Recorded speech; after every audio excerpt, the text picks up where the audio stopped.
back then, right, when you guys were breaking, okay, like, how many, like, all right, how many of them were there? Like, were you guys all friends, or like who started this thing, you know? It wasn't like, there was no crews. Mm. You had some people who knew each other. Like me and my man Teeny came from Harlem, came up there. Teeny came from the Bronx, so I started hanging out there. But Trixie was the guy from Cool Works parties, his block parties. Kirk's DJ for his mother's block parties. Wallace D and Bosco came from the other side of town. Rossi was Trixie's younger brother. Bobo was a Smokatron, and there was a guy named DJ Smokey who was Herc's adversary at the time. That was his big opponent. He had the Smokatrons. But the amazing Bobo, James Bond, Mother Earth, Sister Boo, they were all Smokatrons who came to Herc's party. Everybody had to come to Herc's parties. That's why they said Cool Herc's party, August 11th, started hip hop. Because everybody had to come to Herc's parties to get their reputation. So you had Bosco, who then went over to the South Bronx and gave Disco Mario, you know Disco Mario? That's who gave him Herc's playlist. So you had Bam and Zulu, this Brown Sugar guys would come over to Herc's parties. You had Smokey, Bam, Flash would come over there. So Melly Mel was the B-boy. He stopped breaking because he messed his pants up, you know? So a lot of guys went from breakers, from being B-boys, to becoming rappers, because that became the next step. A lot of guys went to DJ, because there was no DJs and stuff, you know? I'm sorry, DJs. There was no big rappers yet. Rap wasn't a thing yet. Rap didn't start coming out to like 77, 78, 79. And then they hit to work with the Rappers Delight, the World heard it, which we thought was garbage. We thought that was like the garbage rap. I was like, what kind of garbage was that? Because he took a little bit of everybody's stuff. Kaz, Starskis, Hollywoods, and put this rap out. And we thought it was garbage, but it was just right for the rest of the world to accept what rap was. So then hip hop became, that part of it became popular. So you look, it was the B-boys who made it, as far as I'm concerned, because if it wasn't for the B-boys and B-girls at Herc's parties, which made everybody come for those parties to see the dancing. So that became the big impetus for it to spread. So there was no crews yet, so it was just a bunch of guys who just got there and just danced against each other. Very nice. Next question, good question too. Next question, anybody else? What you got? All three of them? Don't bite your tongue, because I got a lot of questions. Okay, so next question I have is from any of you, right? Did you ever see yourself reaching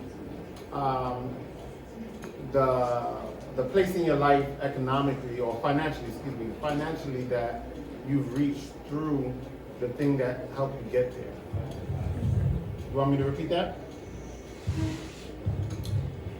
Okay, say that for me one more time. Did you ever see yourself reaching your financial status where you are now through the thing that got you to the point where you are right now? No, you know, because I would have, the first time, I'll say this, I didn't even call myself a photographer until someone said, I'll pay you. And I was like, dang, you pay me to do this thing I would do for free. That's crazy, right? And then, you know, there have been contracts and there have been collaborations and things that, you know, when they quoted their rate or their, you know, whatever to me, I remember there was one that was so high that my daughter, like her eyes almost popped out of her head, right? And she was like, you better say yes. That's what they were saying. And of course I did say yes, but it was incredible to me. And I don't know, I was like, dang, to take pictures? But it's more than that, right? And I understood the gravity of what my profession is. So I definitely, when I first started, I didn't think that I would reach quite these heights. I just wanted to be stable. I just wanted a life that I could command on my own terms. And I have it.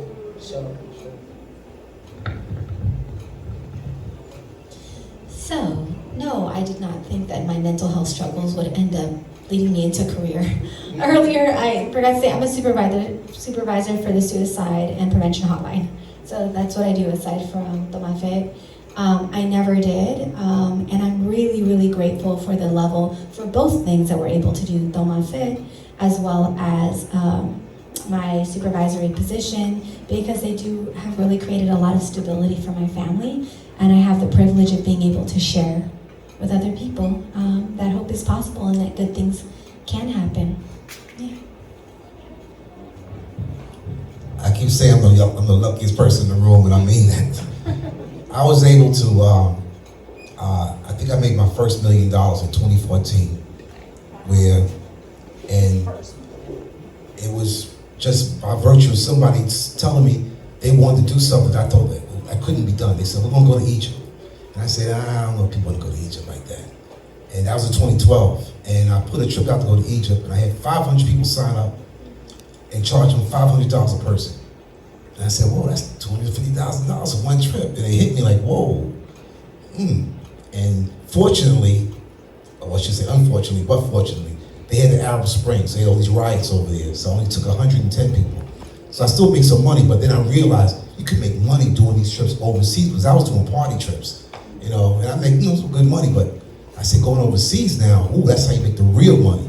And then I started doing 3 and 4 trips a year, and the money just kept flowing in, because I was charging something that, just for example, everyone else was charging $1,500 profit on that trip, $3,800 for the trip. It cost $2,300. They was making $1,500 of profit each person. And I was like, whoa. So I'm gonna charge $500. So by me charging $500, I had everybody come to me. So it's volume. And I realized you get a good product, you push it out at a lower price, you get more people. So I believe what they call horizontal growth. So you plant seeds this way and it grows that way, as opposed to somebody say, I'm gonna charge you $5,000 and make one big chunk. They never come back again. But you try to make it affordable for more people, volume-wise, you make more money. And that's how it became my model for my company. And I started doing trips all over the world. So we went Bora Bora, the Maldives, the Seychelles, China, Japan, Greece, Rome, Paris, like all over the place. So, we just keep going trips. And I think saying, where would I want to go? And where would people want to go? And I think of those things, I said, well, now when I go. So we're going to Cuba next week. I put a trip out for 30 people. We're taking 75. Because the trip was affordable, because the people I was speaking to were charging $3,000. And I said, well, they're making good money on it, but I'm gonna charge $2,500. And I got more people. And so that became my program to say, my model prototype is say, find a good trip. Because we do such large numbers, they give me better prices. And because I get a better price, I can charge less, but I can get more people to come. And that became the way to make more and more money. All right, we'll take one more. Okay, I got a question. I just want to hear, this is for everybody. What would you guys say your greatest achievement is in your journey so far? Does everybody, gotta go too long, but I just wanted to hear what you guys feel like, personally, professionally, whatever it is, big or small, what you guys feel is your greatest achievement. All right.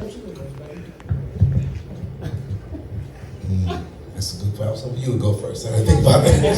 Here you go. I know it. I really value relationships, so I would say the community that I have, my marriage, it's gotten better and better over time. We both kind of come from rough places in different ways. And so it wasn't easy, and I'm really proud of where our marriage is now, and the level of respect and nonviolent communication that we've learned over the years, that I still adore him, he still adores me, and we've been monogamous 10, almost 11 years. So I'm really proud of that. I think that's, and then being a mom, I love my baby. Being a mom has been the most healing, beautiful, spiritual, ineffable thing. So my relationships, I think that's what I'm most proud of. And my relationship with myself, I learned to respect myself. Okay, so I'm sorry, say the question for me one more time. My hearing is kind of so. Just your greatest achievement, like that you would feel personal or professional. I'm sorry. Greatest achievement, personal or professional? Oh, your greatest No, achievement. okay, you came all the way up. Personal. He said, hey. Greatest achievement, personal or professional, however long the journey was before.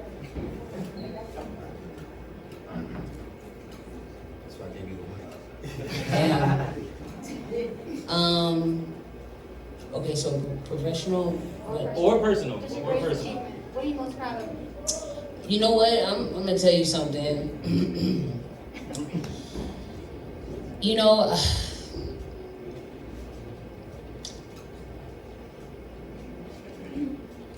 what am I most proud of?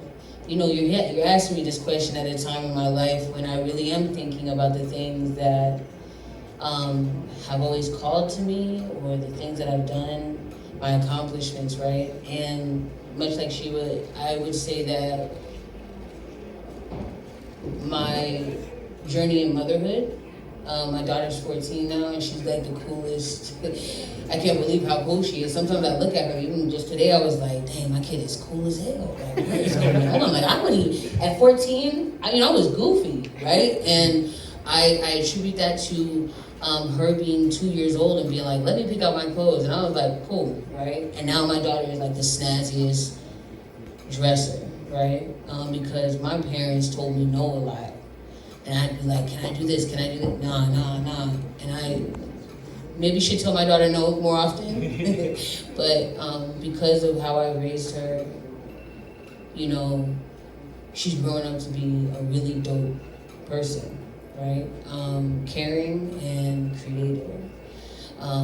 So that's personal, but like professional, I can say this. When I've tapped in, on an idea or a project, I've tapped in 100%, to the point where it's like, it's almost, I eat, breathe, and drink it, and I think about it all the time, because I know it's gonna be impactful, right? And I can think of a couple different, like maybe like 2 or 3 projects over, like personal projects over the past few years, over the past 5 to 6 years, that have had impact. Because I know that when I do tap in, I give it my all. You know what I'm saying? So that's what I'm proud of. I think personal, I'll probably say my family. I have some beautiful children, I have some beautiful grandchildren. I'm actually in great-grandfather territory. My grandson is 30. My granddaughter is 26, and my other grandson is 22. So I have 8 grandkids already. So the grandkids are in that age where they can start having kids now too. So I might hit great-grandfather status. So we'll see, you know. But I think professionally, I think the biggest thing I've been fortunate enough to do was really to start a business and then tell people how to start businesses. So I have like 52 agents that work for my company. So I trained them to start their own companies. And I think over the course, since we started, I think 2010, the first class I had with 3 people. And we do about maybe about 15 to 20 a year.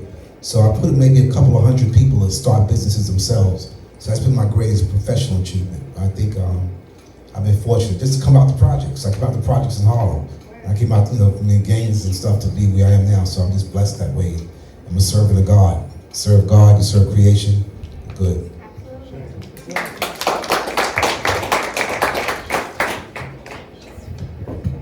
So let's go ahead like this. I'm thankful for all 3 of you. I'm thankful for all of the audience. I'm thankful for this phenomenal man in the back playing the music. And all we got to say is thank you. You know what I mean? Thank you. This is Billionaire B-Boy Club. This is Breaking the Ecosystem. This is Quick Talks. Remember, approach everything with a full heart, full effort. There's no such thing as part-time greatness. Keep loving and living. Peace.